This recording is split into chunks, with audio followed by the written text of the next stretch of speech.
Coming up, I'll talk about the deranged so-called bishop who's lecturing J.D. Vance and Trump about gays and transgenders and illegals. Also want to discuss the left's attempt to accuse Elon Musk of making a Nazi salute. And I'll reveal the full significance of Trump's executive order ending transgender rights. Gerard Filitti, he's senior counsel at the Lawfare Project. He joins me. We're going to talk about the Biden and Trump pardons as well as the ceasefire deal on the hostages. Hey, if you are watching on Rumble or YouTube, please make sure you subscribe to my channel. Also, if you're listening on Apple, Google, or Spotify, please share the podcast so others can find out about it. Hey, this is the Dinesh D'Souza podcast.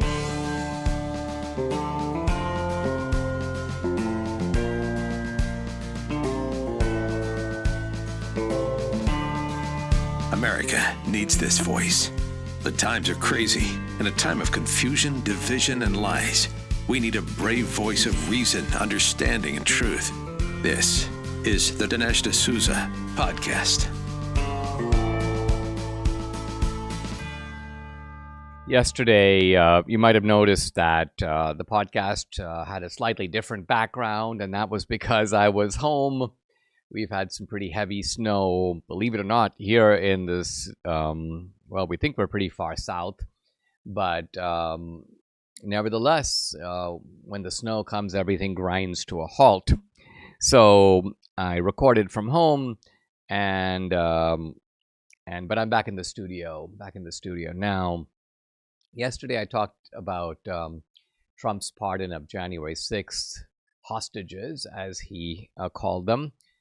And some of you might have seen, I've posted on this on my X feed, the remarkable interview with the young fellow who turned in his own dad to the FBI. His dad was Guy Reffitt, so this is the Reffitt kid. And the kid looks like a complete delinquent. But sure enough, there he is on CNN. And they are, they're saying, what do you think now that your dad is going to be released? And it's just so disheartening to watch. The kid is like, yeah, I've moved, I've gotten myself a gun. What does this tell you? This is a kid who, first of all, claims to be afraid of his dad. And initially you think, is your dad some kind of just a total psycho? And you are genuinely and legitimately afraid of him? Well, as the interview goes on, just in a couple of minutes, it becomes obvious that no, the kid is the one who is the problem, because he goes on to say, oh no, my mom is supporting my dad. She's out there helping him get out now. And my two sisters are there too. So the whole family is unified against this rat. And I'm using the term rat here in the kind of sense of someone who ratted out his own dad. So think of what a twisted setup you have here. And it seems to me that the family is just rightly outraged at the behavior of somebody who has obviously been sustained by this dad and sustained by this family over all these years. Let me say a word about the Episcopal bishop. This is a female bishop who was I don't know how this really happened, but there's Trump, Melania. In the back row, you've got Jared Kushner, and you've got Ivanka, and you've got J.D. Vance, and here's this short-haired female bishop lecturing these guys about you need to have compassion, you need to have mercy. Transgender people and gay people are really scared. The usual tedious boilerplate. In other words, just pure intellectual garbage. Because when you scrutinize these statements, you realize that they are coming out of nowhere. What does a trans person really have to be afraid of? By and large, what trans people really have to be afraid of right now is pretty much their own psychological disorders. So yes, the suicide rate is pretty high among trans people. That's because they're mighty screwed up. And so there is a reason to be scared of yourself, because you don't know what you might do. You are not right in the head, and people who are not right in the head do sometimes bad things to themselves and sometimes to others. But does a trans person really have to fear, like, okay, I'm a biological male, I can't now go in the women's bathroom? Why should that scare me? Or I'm a male convict. No, I can't be put in the women's prison where I can at the best leer at, but at the worst assault and rape female inmates. Is that a reason for? That's a reason for them to fear, but not a reason for me to fear. So the moment you subject this to any kind of critical scrutiny, you realize, and of course, Trump didn't say anything, but you could see he looked annoyed. And then today he issued a blistering statement. I mean, I love the fact that this guy is not just a policymaker. He's not just a kind of a great negotiator, the art and the deal, but he is also like a culture critic. And so he goes on to talk about how rude this female so-called bishop is and how inappropriate it is for her to be using her sermon in this way. And J.D. Vance was just giving the whole J.D. Vance look, which was like, I can't believe I'm listening to this. None of them, of course, got up and walked out, which would have been an interesting gesture. But this is really why the Episcopal Church is such a mess. It's because it's full of just tiresome people like this, self-righteous, irritating, people who think that they're somehow morally superior to you, just disgusting individuals who inspire, I think, genuine and deserved revulsion in the rest of us. Now, Elon Musk. Elon Musk is hitting the ground running. I've said this of Trump, and I'll say the same of Elon Musk.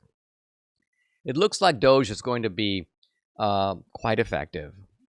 And I say this because, in general, you can have these commissions to examine waste and fraud. And there have been these before. Under Reagan, there was something called the Grace Commission, which tabulated a lot of waste, but not a whole lot happened to it. Why? Because there are powerful institutional forces that generate this kind of waste. You might think, for example, a bridge that doesn't serve any purpose, that nobody drives over, is a waste, and it is. But some congressman thinks, well, I want to get 1,000 people in my district working on that bridge, and they're going to all get paid good salaries, and who cares if nobody uses the bridge? We end up with the jobs, and so I'm going to put that into the bill. And so you can say it's waste, but it's not waste to him, because to that congressman or congresswoman, it is in fact a way of buying votes with somebody else's money. And now Doge intends to be different, and I think perhaps will be different, because they're putting little Doge squads into every department, into every agency. And these teams are tasked with the idea of identifying the waste, identifying the fraud, exposing it, shaming the congressmen and the elected officials who are promoting it, and then proposing, working both with the Congress and with the administration to get these programs scaled back or removed. One of the early moves of Doge was to recognize that most of these government bureaucrats in Washington don't even show up for work. And I'm not even kidding. I mean, they don't show up for work at all. They supposedly are working from home. But it turns out that upon examination, many of these bureaucrats have taken other jobs. One or two of them, when they faced Trump's executive order that said you have to show up for work, said things like, I can't show up for work. I'm looking after an elderly parent. Wait, what? You're being paid full time, but no, you found something else to do with your time, and you want to continue to be paid for doing that. So here's Elon Musk. He goes, not even one government building was found to be even half occupied. That's crazy. No wonder the left is freaked out by Elon Musk. This is a guy who sort of has this kind of peculiar focus on, I'm going to get it done. And so they're trying to go after him. Oh, he did the Nazi salute. And all because Elon Musk just sort of throws his arm up. Now, look, Elon Musk is a little bit awkward. He got really fired up. This was for him a natural reaction. And But, look, I'm sure you can take photos of people who are doing ballet, Nazi salute. You can focus on somebody who's doing karate, Nazi salute. You can focus on someone who's hailing a cab, Nazi salute. These are not Nazi salutes. Why? Because there's no Nazi intention behind them. If you listen to what Elon Musk was basically saying, and he even puts his hand on his heart, Nazis don't typically do that. Just watch a video of Nazi salutes. There's no hand on the heart part of it. And Elon Musk even says, in effect, my heart goes out to you, or I'm giving you my heart. Something actually quite touching and sweet, and it couldn't be more far removed from the idea of giving any kind of Nazi salute. I simply want to point out that had Elon Musk been anti-Israel, had he called for Hamas to kill more Jews, the left would never be calling him a Nazi. This is the way to get out of being called a Nazi, is to be anti-Israel. So if you're against the Jewish people and you think it's a really good idea to drive them out of Israel, from the river to the sea, if you think it's a really good idea when they get hit back by terrorists, then somehow you get immunity from the left. So this, I think, is, in a nutshell, exposes the full hypocrisy of the left. By and large, the only anti-Semites that they can find are people who are, as in this case, pro-Israel. I mean, Elon Musk he's a friend of the Jewish people, and he has shown it in multiple ways. And yet he, of all people, is being called an anti-Semite. Here's what may be coming down the pike: increased tariffs on our trade partners, tax cuts, regulation changes. Well, you need to learn why gold is a viable diversification tactic now more than ever. Birch Gold, which is the only gold company I endorse, is releasing their ultimate guide for gold in the Trump era. It has a foreword by Donald Trump Jr. To get your free copy, along with Birch Gold's free information kit on gold, text my name, Dinesh, to the number 989898. Here are some facts. The national debt continues to increase. Our interest payments on the national debt continue to increase. Well, gold is still your hedge against a weakened dollar, and Birch Gold is still the company I recommend to help you convert an existing IRA or 401k into a tax-sheltered IRA in gold. Text Dinesh to 989898. You get your free copy of the ultimate guide for gold in the Trump era. There's no obligation, just information here. Birch Gold has an A+ rating with the Better Business Bureau. Thousands of happy customers. You too can trust Birch Gold. Text Dinesh to the number 989898 today. Boy, do I have a great movie for you. The new heart-pounding military thriller, Valiant 1. It has everything you need in a movie, with tensions high between North and South Korea. A U.S. military helicopter crashes deep in North Korean territory. With the platoon leader dead, no rescue coming, young Sergeant Edward Brockman must find a way to get the survivors back to safety. He must rise to the challenge to lead his team on a daring escape through treacherous and hostile territory with enemy soldiers in hot pursuit. Only courage can bring them home. Valiant 1 has the grit and explosive action you'd expect, along with a story of survival and bravery under fire. It keeps you on the edge of your seat. All you need is the popcorn. Don't miss the new action thriller from Briarcliff Entertainment and Monarch Media. The movie is called Valiant 1, Valiant O-N-E. It's featuring Chase Stokes and Lana Condor. It's only in theaters January 31st. I want to talk about Trump's executive order on male and female. And first of all, it is quite remarkable that we have an executive order on this topic. The idea of male and female has been taken for granted for hundreds, if not thousands of years. And yet somehow in the last few years, maybe the last just 4 years, somehow we've had this idea of there being multiple genders. Notice the interesting transposition, because the left doesn't talk about sex, they talk about gender. And gender is more fluid, more subjective than sex. And it allows you to say that gender is pretty much what you want to be. Your gender is how you feel about yourself. It has no objective, scientific, biological, physical reality. It is, so to speak, in the mind. And all of this has generated an industry. Now, this isn't just about ideology. It's also big business.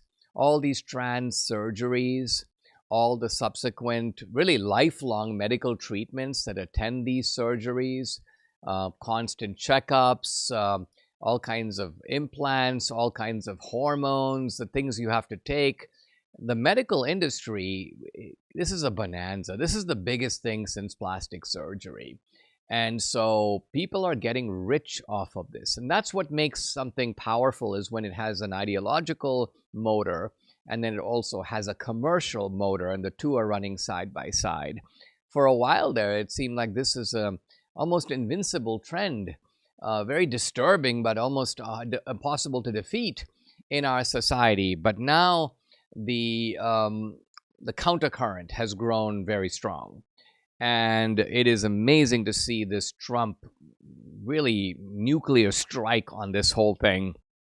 And I just want to read a few sentences from this executive order, because it has something executive orders don't have. It has a certain kind of scholarly elegance and eloquence to it. It begins by noting that there has been, quote, an ongoing and purposeful attack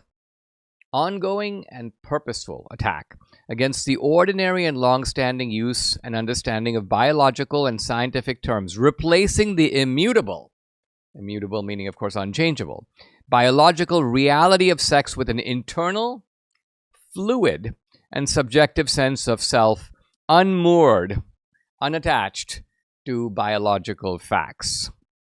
It then goes on to say, this executive order is aimed at doing two things: defending women's rights and protecting freedom of conscience. Think of these twin ideas and how beautifully they're conjoined together here, which is we're defending women's rights, and not just women's rights, we're defending women from being embarrassed, from being harassed, from being assaulted. And second, protect freedom of conscience. A lot of people are bullied into, you got to use my pronouns, you're misgendering me. So this kind of systematic aggression against other people. Look, it's one thing if you want to say, I think I'm really a woman. I think I'm really from Mars. I think I'm really a horse.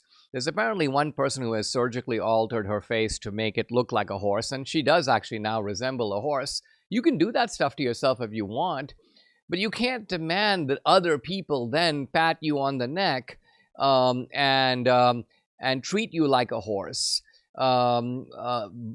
Because that's going too far. That's not only trying to alter your subjective reality, but you're trying to now impose that on other people by a certain type of social, if not political, coercion. And so the executive order goes on to basically say there's sex, not gender, enough of gender. In fact, the term gender is basically kind of, from the government's point of view, abolished.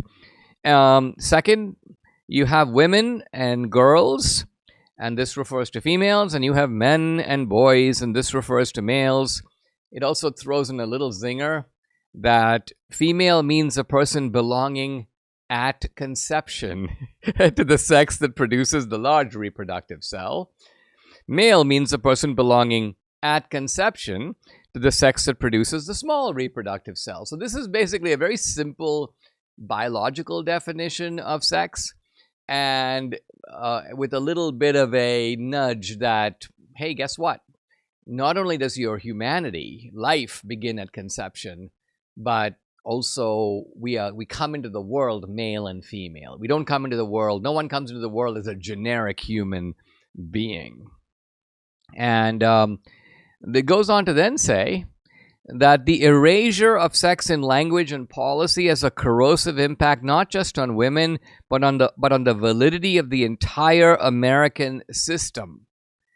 It then goes on to say, enough of all this, and all the programs that are trying to push this gender ideology are abolished from the federal government.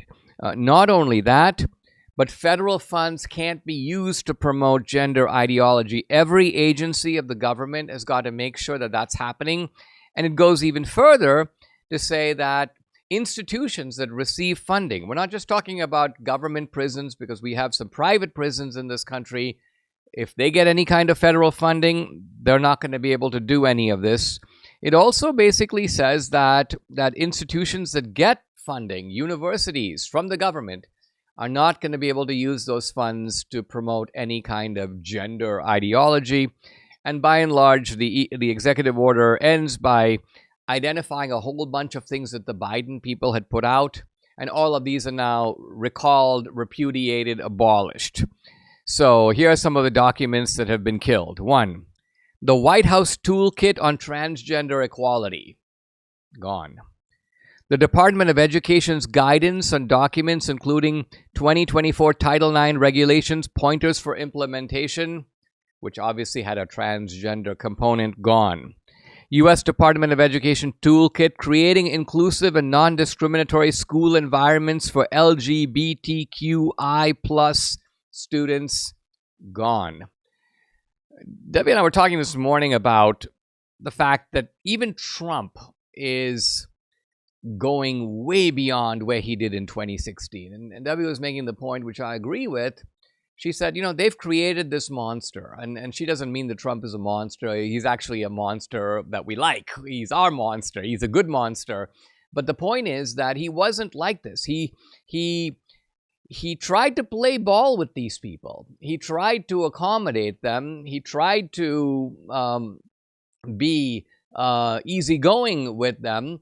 And initially, his agenda in 2016, it was very conventional. I'm going to focus on some tax reform. I'm going to focus on some negotiated deals abroad. And then they started with him. Impeachment number 1, legitimate phone call. And that was somehow turned into, the problem isn't Biden corruption. It isn't the fact that Hunter Biden's been getting $80,000 a month from an energy company in Ukraine that he has no expertise in, and yet is somehow a consultant on and is actively involved with. That's not the problem. The problem is that Trump is asking about it. Wow. So from the first impeachment to the second, to the attempts to jail this guy, destroy his finances, look, a normal person is going to take all that in and say, all right, I get the picture. I know what I'm dealing with. I mean, I went through in miniature a very similar experience myself, where I'm like, all right, well, American politics is no longer some kind of schoolyard debate or academic exercise. It's been gangsterized on the other side, and Trump has experienced this gangsterization to an unbelievable degree. In fact, to a degree that you can't compare really to anyone, I don't think, across the whole sweep of American history. So he's gotten the message, and he's decided that he needs to be a different kind of man in response to it. And I think that is the correct and understandable and appropriate response. Hey, numbers don't lie. The impact that Balance of Nature makes every single day is pretty astounding. You can see the numbers for yourself on their website at balanceofnature.com. Check it out. Listen to these stats concerning Balance of Nature's worldwide success. More than 1,000 success stories reported each month. Hundreds of thousands of customers worldwide. Millions of orders delivered each year, and billions, yes, billions of this. Fruits and veggies in a capsule. These are the fruit and veggie supplements consumed by people who've decided to start living better. There's only one number that's missing. That's you. Do what I did. Add yourself to these numbers. Start taking Balance of Nature's whole food supplements like so many others around the world. And here's another number that should get your attention. 35%. Use my discount code, America. You get 35% off plus free shipping and a money-back guarantee. Here's the number to call, 800-246-8751. Again, 800-246-8751, or go to balanceofnature.com. When you use discount code America, you'll get 35% off plus free shipping. For years, customers have been asking if MyPillow sells those cross necklaces like the one that Mike Lindell proudly wears every day. When MyPillow told me about these, I go, listen, I'm not going to promise people that they're going to look as handsome as Mike. But they're like, no, but they want the necklaces. Well, MyPillow's excited to announce that Mike has partnered with a jeweler right in the USA to create beautiful sterling silver My Crosses. You can save 30% today using promo code Dinesh at mypillow.com, or you can call 800-876-0227.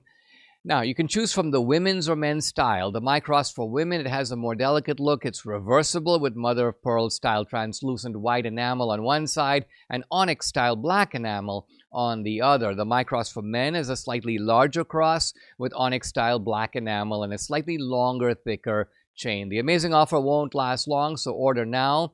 You can call 800-876-0227 or go to mypillow.com.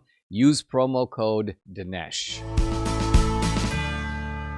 Guys, I'm delighted to welcome to the podcast a new guest, Gerard Filitti. He is senior counsel at the Lawfare Project. He's a native of New York City. He has degrees from NYU, the University of London, University of Michigan Law School. He was also a scholar at the Middle East and Central Asia and a fellow of the Royal Asiatic Society. He's a litigator. I mentioned the Lawfare Project. The website is thelawfareproject.org. You can follow him on X at Gerard, Gerard Filitti. Gerard, thank you for joining me. I really appreciate it. I wanted to start by asking you about this rather interesting controversy involving Elon Musk. Elon is up there before the crowd. He gets really fired up, and he flashes his arm up in the air. He turns around, kind of does the same thing. But then he touches his heart and he says something like, my heart goes out to you, or I'm saying this from the heart. And then almost predictably, a rash of insistences all across social media, from AOC to many others, warning us very sternly that Elon has been caught doing the fascist salute, the Hitler, Heil Hitler, or the Sieg Heil. What do you make of this rather remarkable turn of events? Well, are we surprised that the far left has engaged in character assassination based on a hand gesture that's taken out of context? We've seen this for years now. And as you pointed out, he was touching his heart. It came from the heart. That was not a fascist salute. Now, if the mainstream media wanted to be accurate about this, they'd look at pictures of, Hillary Clinton, Barack Obama, pretty much anyone on the left doing the exact same gesture. But they weren't called out as fascists. It's Elon Musk. There's this obsession that anyone who supports Donald Trump, who is not a far-left liberal, is somehow a Nazi, and that's the narrative that the media is still playing. I mean, this reached a kind of absurd height when AOC began to lecture the ADL. Now, the ADL is not exactly a right-wing organization, but the ADL was like, listen, we've taken a look at this. Elon Musk is not doing a Hitler salute. Let's cool it. This is a new era. Let's try to understand the other side a little bit. So a very innocuous comment by the ADL, and then AOC jumps in and is essentially telling the ADL that they don't know what anti-Semitism is, but she apparently does. Well, she and the squad know exactly what anti-Semitism is because they encourage it, they practice it. So they're experts. If anything, they should be called out for what they're doing, but they're not. There's the media attention is on Elon Musk. The media attention is on Donald Trump. All of this is just to distract from the issues that we're facing, from actually governing the country. It's distracting from policy and implementing policy. They're focusing on something that even the Jewish people don't think is anti-Semitic. All right, let's talk about the ceasefire deal. It seems to be one of these things that, it's a relief that there is a deal, and there's obviously an elation about the return of hostages. But at the same time, it seems like Israel gave up a lot in that deal. I always marvel at the fact that you've got you got Hamas. They're on the ropes. They're getting pummeled. they have no hope of winning. Normally, at that point, you kind of give in and you basically tell the winning side, you have your way, or you can set the terms of the agreement. But I'm kind of amazed that Hamas is able to pull off these deals in which, it's like, I'll give up 1, you give up 30. Israel gives up a lot more than it gets, it seems. And how do you read this? Would you have signed that deal? I would not have signed that deal, but then again, I don't have a family member or a national of my country that's being held hostage. Well, we do have Americans being held hostage. That's a separate topic, why Joe Biden hasn't done more to get Americans home. But the deal sucks. I mean, I hate using that word, but that's the simple word. The deal sucks for Israel. Hamas is empowered and emboldened. For every hostage that they took illegally, they're getting between 30 and 50 terrorists who are convicted of crimes released from Israel's jails. And we know what's going to happen with those terrorists. They're going back to terror. Yahya Sinwar, who led Hamas, was one of those people who was released from an Israeli jail in a prisoner exchange for a hostage years ago, a decade ago. And now we're seeing that again. And on Sunday, we saw scenes of thousands of people at that exchange when the young women were taken drugged in from the Hamas vehicle and into the Red Cross vehicle. They had machine guns. They were waving them in the air. They were celebrating. They were praising Hamas. Hamas isn't defeated. They're just rebuilding. And that's what they will continue to do for the next 6 weeks of this deal. So this is really a bad deal for Israel, but it also shows the high price that state is willing to pay for its people. Did you see the report? I spotted something this morning, and you might know more about this than me, but it was a rather striking account that some of the hostages, I believe 3, were being sheltered not in some hideaway tunnel in Gaza, but in a UN compound. And evidently the UN did not see fit to tell the world, hey, we got 3 hostages. They were, it seems, either complicit or doing Hamas's work for them, or maybe they made some kind of arrangement. Listen, these people will be safe in your care, but you've got to agree not to say a word. Have you heard about this, and what do you make of it? We saw this earlier with a previous hostage exchange, that they were actually being held by an UNRWA, United Nations Relief Works Agency employee. They're meant to provide aid to Gaza. These are the same UN employees who are the teachers in Gaza. They provide the textbooks, the same textbooks that count math by how many dead Jews are on a page. That has fostered Jew hatred, a hatred of Israel that's led to generations of hate and terrorism. So these are the people who were involved with holding hostages. We've seen very credible allegations that UN employees crossed over into Israel on October 7th itself, not to mention people masquerading as reporters for certain outlets. So this just shows you the problem really is the United Nations. They have fostered hatred of Israel. They encourage it to this day through their agencies, not just in Gaza, but also in Lebanon. Let's not forget that the UN peacekeeping force allowed Hezbollah to militarize on the border, which was prohibited by a peace treaty, and they did nothing about it. So really, we have a problem with the United Nations, which is why we're so happy to have Elise Stefanik there. We're happy to have Mike Huckabee as ambassador to Israel. We're happy to have Marco Rubio at state, people who understand that the problem isn't just terrorists in Gaza, it's the UN which encourages it.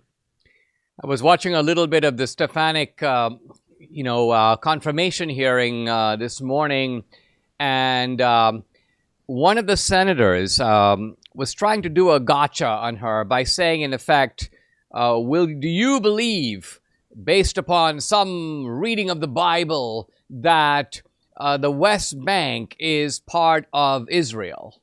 And I found this to be really quite remarkable, because the implication here was that it is some weird theological point that the West Bank is part of Israel. And Elise Stefanik was like, yes, I do believe that. And you could see the senator register a little surprise on his face, because I think he thought he had her kind of up against the wall. But I don't think that he realized that the idea that this is in fact Jewish land, I mean, Israel may have decided for prudential reasons, all right, we're going to let the Palestinian Authority, run it over here, and Hamas run it over there. But this guy was implying that somehow the idea that all of this is part of Israel is merely lifted straight out of the Old Testament and has no other grounding other than that. Well, the Old Testament, as we have seen through archaeology for decades now, is a record of history. And if you look at history, let's put this in terms the woke left understands. Jews are indigenous to Judea. Part of Judea is what is today the West Bank. So this is the homeland of the Jewish people for centuries. This is also part of what was promised to them through the Balfour Declaration, through what we saw at the end of World War I, promises that were not kept by the international community. That was a recognition that the West Bank had been part of the Jewish homeland. So what Elise Stefanik is saying is completely accurate. This is part of the Jewish experience. You don't need to make it sound evangelical or religious. It's history. It's fact. And the denial of this fact is what's led to so much animosity against Jewish people everywhere, including, as we've seen, on college campuses here in the U.S. Very interesting. Let's pivot, Gerard, if we may, to this issue of pardons. You have side by side the Biden pardons, the pardon of the January 6th committee members, of Liz Cheney, of Mark Milley. Very interesting pardons, it seems, because the implication here is seemingly that these people, I mean, Biden said that they could be targeted, but the point is, obviously he was worried they could be prosecuted and convicted.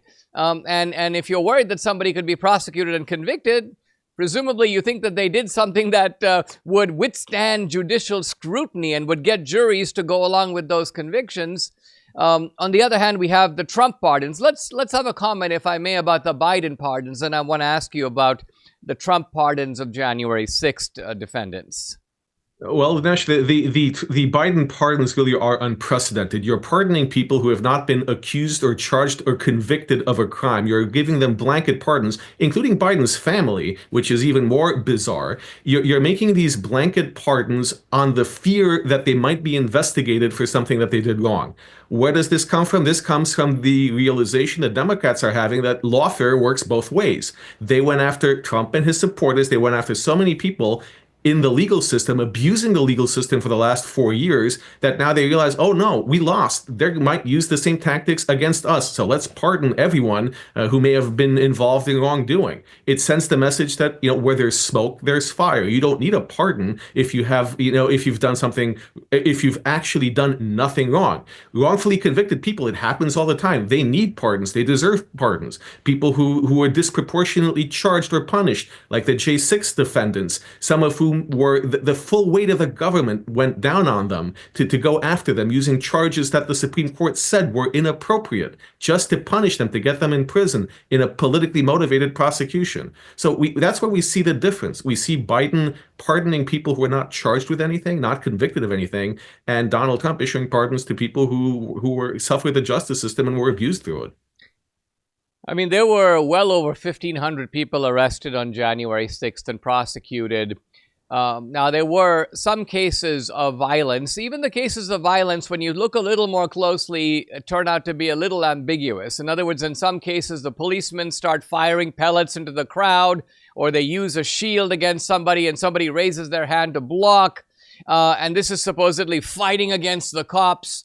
But leaving all that aside, the vast majority of the people there were peaceful. They not only didn't fight with cops, they didn't harm anybody, they didn't break anything. They, in fact, stayed rather cautiously between the ropes. And so these days, when I see reporters yelling out at Trump, saying, in effect, how is it that you're pardoning people who are fighting with the cops? There is an implicit concession that in all the other cases, these pardons are more than justified, for the simple reason that these people have been prosecuted as felons. In some cases, they've been incarcerated for long periods of time prior to trial, then facing long sentences after the trial. And Trump, I think, just decided enough is enough. You think that was the right call? I think it was. And it also points to the double standard that we've seen. We saw in the summer, when Trump was president, we saw in the summer of BLM, we saw the protests that turned, the righteous anger that turned into illegal violence. We saw occupation of federal buildings. We saw attacks on police stations. And the government didn't go after those people with the same resources, with the same vengeance that we saw with J6. And the conduct is remarkably similar. Yet when it's people who are indignant at a vote and they're going into the Capitol building, yes, the conduct was illegal. But did a lot of these people deserve to have their lives completely upended under major felony charges? Probably not. So I think you see Donald Trump righting a wrong. Yeah, and I think there were commutations in a handful of cases, but I think in most cases the pardons are.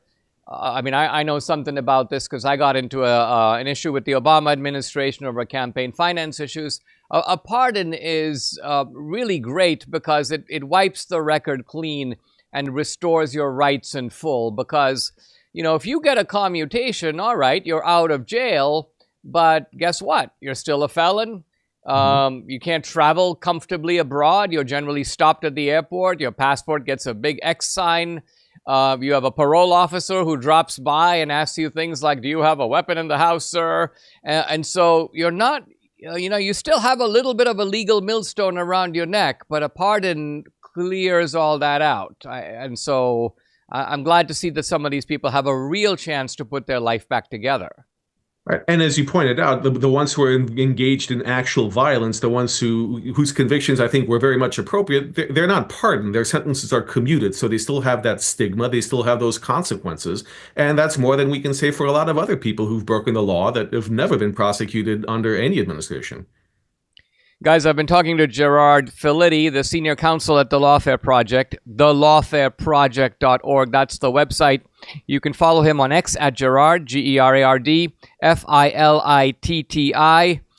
Gerard, great having you, and thank you very much for joining me. A pleasure, Dinesh. Thank you so much for having me. We are now in the middle of the book, The Big Lie, a chapter called Disposable People. And in the next chapter or two, we're going to be talking about some fairly gruesome things, but these are gruesome things that connect the Democrats in America and the left with the fascists and the Nazis. And we focus so far on issues like slavery, on racism, and it's worth noting that the contours of these issues shifts over the years. We don't have slavery in the old sense, but we do have certain types of slavery in the world today, including some sex trafficking, which in a sense involves human possession, human use of someone as an object. So that is, there's a clear connection to the idea of slavery. Now, racism is different in that the Democrats have new types of plantations. They don't have the old slave plantations. What do they have? They have the ghettos, they have the barrios, they have the Indian reservations, and they're making an effort admittedly interrupted in this election by Donald Trump, to create democratic plantations of a new kind, plantations throughout the country. I think ultimately the Democrats wouldn't even mind having poor whites on a plantation. The characteristic issue here is dependency, and this is a similarity and a difference from the old days, because of course the slaves were also dependent, but the slaves were not dependent in this sense that masters did very little and slaves did all the work.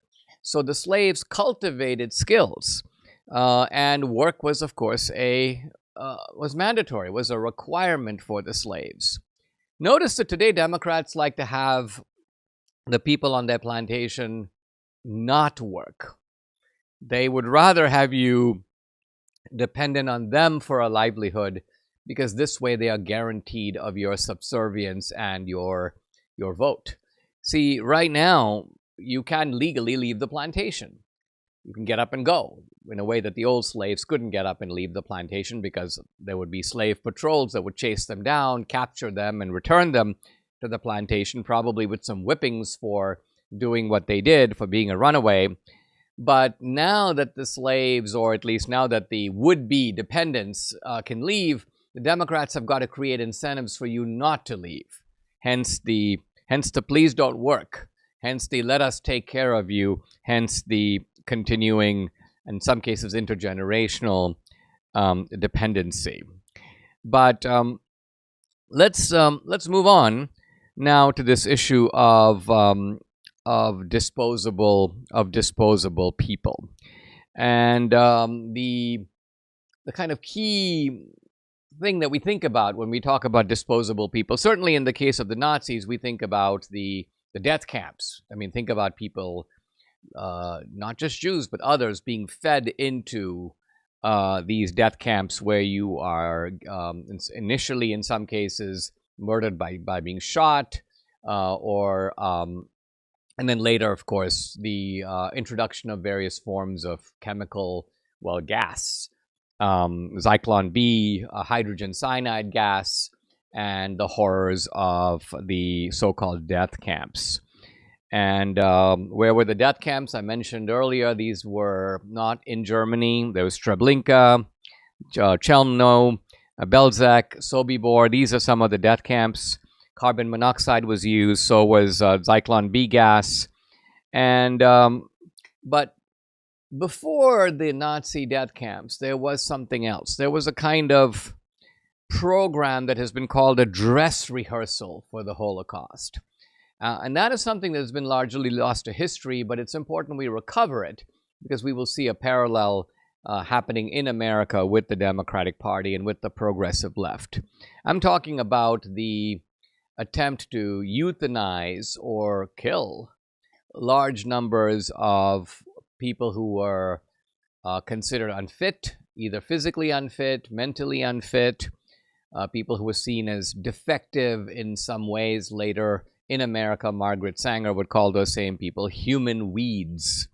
So in 1933, the year the Nazis took power, they issued, this is the law for the prevention of offspring with hereditary diseases. What is it? A forced sterilization program. If you're an imbecile, schizophrenic, manic depressive, blind, deaf, people diagnosed with some kind of deformity, drug and alcohol addicts, okay, you're not going to be killed, but you are going to be sterilized. 350,000 Germans sterilized between 1933 and 1939. In 1939, when World War II began, the sterilization law was had a new amendment, and that is the euthanasia law, because by this time the Nazis already had concentration camps and they had just set up their death camps. And these gas chambers, these first gas chambers, were not used to kill Jews. Very interesting. They were used to kill the physically and mentally ill. These were the original disposable people. I guess that's the point I'm trying to make. I'm quoting a historian. The gas chambers were not developed for concentration camps, but for the medical killing facilities of the euthanasia program. Now, the early gas chambers were kind of small. They weren't as expansive. They weren't as industrial as later the subsequent ones that were constructed for really mass-scale murder of Jews, gypsies, and also many others. But the procedures were the same. The small gas chambers and the large gas chambers differed only in size, not really in what they did. Now, the procedures were kind of simple. You come in, you're given a medical diagnosis. Quite frankly, if you have gold in your teeth, out comes the gold. The Nazis want to hang on to that. And then these people were put into rooms, and poison gas was generally fed out of trucks. So the trucks contained the gas. The gas was pumped into these rooms, and that was it. The lesson here is that the Nazi euthanasia program and the Nazi final solution are totally linked. In fact, they are one and the same program. One was expanded into the other. One of the veterans later of Auschwitz, in fact, a guy who would have fit very well into the scheme I've just described, is Joseph Mengele. Many people don't know that when Mengele later fled to Argentina, this was after the war, he became an abortionist. Is that a big surprise? Not exactly, because what had he been doing? Experimenting with victims at Auschwitz, conducting all kinds of macabre and disgusting experiments. He would take twins, he would inject them with all kinds of substances to see if they reacted in exactly the same way. He would not hesitate to even perform surgeries on them, again, to test the effect. The interesting thing here is Mengele didn't see himself as some kind of a monster, not at all. Later, his son was interviewed, and you can find the interview even online. And Mengele basically, the son says of his father, he goes, my dad saw himself as a progressive.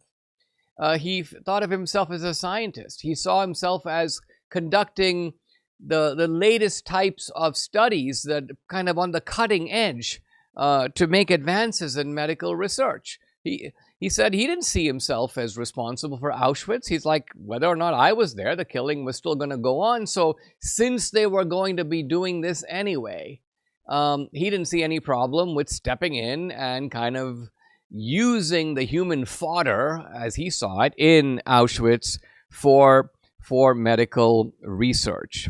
Now, I mentioned that the Nazis had appended to their original program of sterilization a new program of euthanasia. But I should point out that this term euthanasia is completely misleading in this context. Because let's think about what euthanasia means. I mean, I don't support it, but euthanasia means mercy killing. The idea here is that you got someone who's really old, they're really sick, they are in terrible pain, and for them, death comes as a relief. At least that, in theory, is the idea of euthanasia. Euthanasia implies that this is the person who wants to die. They're under extreme circumstances. They're giving their consent, or if they can't give it, a trusted family member is giving it. So this is somehow an act of relief, an act of compassion. Notice that this has nothing to do with the Nazi program at all. It's called the euthanasia program, but there's no attempt here to relieve suffering. There's no attempt here to obtain consent. It is just a systematic program of murder and butchery. It's like, we don't want these people. We want to get rid of them. Let's basically, as the old mafia would say, let's whack them. Let's get rid of them. And euthanasia is just a kind of useful word that is being deployed for this practice. It's a cosmetic term, as the historian Michael Burley puts it. It's a cosmetic term for murder. Subscribe to the Dinesh D'Souza podcast on Apple, Google, and Spotify, or watch on Rumble, YouTube, and SalemNow.com.